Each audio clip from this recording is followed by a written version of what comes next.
இனிமே கண்ணை மூடிட்டு கடலை எண்ணெய் வாங்கலாம். ஏன்னா மந்த்ரா கடலை எண்ணெய் இதயத்தின் தயாரிப்பு. வறுக்க பொரிக்க ஏன் எல்லா சமையலுக்கும் மந்த்ரா தான். மந்த்ரா கடலை எண்ணெய், அபார ருசி, ஆரோக்கியமான உடல் நலம்.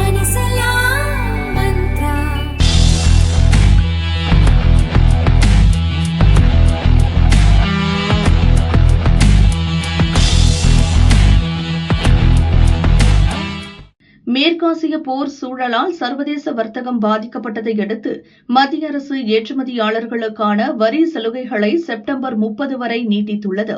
இதுகுறித்து வெளிநாட்டு வர்த்தகத்துக்கான பொது இயக்குநர் அலுவலகம் கூறியுள்ளதாவது: ஏற்றுமதியாளர்களுக்கு உதவுவதற்காக வரி மற்றும் தீர்வை திருப்பி செலுத்தும் திட்டம் மார்ச் 31 முடிவடைவதாக இருந்த நிலையில் இது மேலும் நீட்டிக்கப்படுகிறது.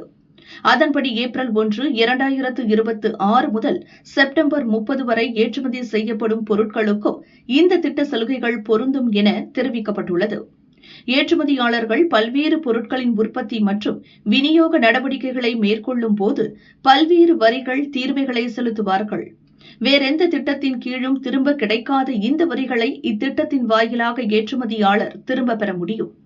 போர் சூழலால் சரக்கு போக்குவரத்து செலவுகள், கப்பல் போக்குவரத்து ஆகியவை பாதிக்கப்பட்டு உள்ளதால் ஏற்றுமதியாளர்களுக்கு உதவும் நோக்கில் வரி சலுகை நீட்டிப்பு வழங்கப்பட்டுள்ளதாக மத்திய அரசு தெரிவித்துள்ளது.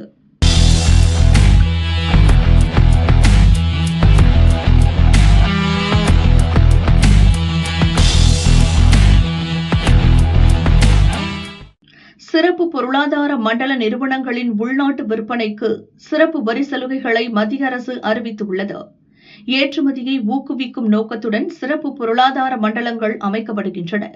அங்கு செயல்படும் நிறுவனங்கள் உள்நாட்டில் விற்பனை செய்வது இறக்குமதியாக கருதப்படுகிறது. அதனால் அத்தகைய நிறுவனங்களின் உள்நாட்டு விற்பனைக்கு சுங்கவரி மற்றும் துணை வரிகள் விதிக்கப்படுகின்றன. இந்நிலையில் மேற்காசிய போரால் சர்வதேச சரக்கு போக்குவரத்து பாதிக்கப்பட்டு இந்திய ஏற்றுமதி நிறுவனங்கள் கடுமையான பொருளாதார நெருக்கடியை எதிர்கொண்டுள்ளன. இந்த சூழலில் சிறப்பு பொருளாதார மண்டல நிறுவனங்களின் பாதிப்பை குறைக்க அவற்றின் உள்நாட்டு விற்பனைக்கு தற்காலிக சிறப்பு வரி சலுகைகளை மத்திய அரசு அறிவித்துள்ளது. அதன்படி நிறுவனங்கள் மேற்கொள்ளும் உள்நாட்டு விற்பனைக்கான சுங்கவரி சற்று குறைக்கப்படுகிறது. மேலும் குறிப்பிட்ட பொருட்களுக்கு விவசாய உட்கட்டமைப்பு மற்றும் மேம்பாட்டு துணை வரியும் குறைக்கப்படுகிறது. ஒருமுறை மட்டும் அமல்படுத்தப்படவுள்ள இந்த சலுகை ஓராண்டுக்கு, அதாவது 2027 மார்ச் 31 வரை மட்டுமே அமலில் இருக்கும். உலக அளவில் ஜவுளி, காலணி மற்றும் இயந்திரங்களுக்கான தேவை குறைந்துள்ள நிலையில் இந்த நடவடிக்கை ஏற்றுமதியாளர்களுக்கு பெரும் பலமாக அமையும்.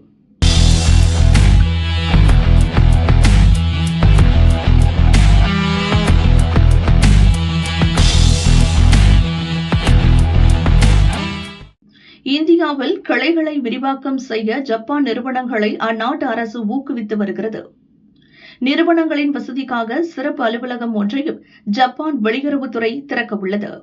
இதுகுறித்து மத்திய அரசு தரப்பில் கூறப்பட்டுள்ளதாவது: இந்தியாவுக்கும் ஜப்பானுக்கும் இடையே பொருளாதார ஒத்துழைப்பை வலுப்படுத்த ஜப்பான் வெளியுறவு அமைச்சகம் பல்வேறு நடவடிக்கைகளை முன்னெடுத்து வருகிறது. ஜப்பானிய நிறுவனங்கள் இந்தியாவில் விரிவாக்கம் செய்ய உதவும் நோக்கில் சிறப்பு அலுவலகம் ஒன்றை அந்த அமைச்சகம் திறக்க உள்ளது. இந்தியாவில் உள்ள ஜப்பானிய நிறுவனங்கள் பல்வேறு சவால்களை எதிர்கொள்வதாக தெரிவித்துள்ளன. இந்த சிக்கல்களை களையும் வகையில் சிறப்பு அலுவலகம் செயல்படும் என்று தெரிகிறது. இருநாட்டு அரசுகளுடனும் பேசி இவற்றை சரி செய்யும் பணியில் அந்த அலுவலகம் இயங்கும் என தெரிவிக்கப்பட்டுள்ளது. அடுத்த 10 ஆண்டுகளில் 5.22 லட்சம் கோடி ரூபாய் அளவுக்கு இந்தியாவில் தனியார் நிறுவனங்கள் வாயிலாக முதலீடு செய்ய ஜப்பான் திட்டமிட்டு வருகிறது.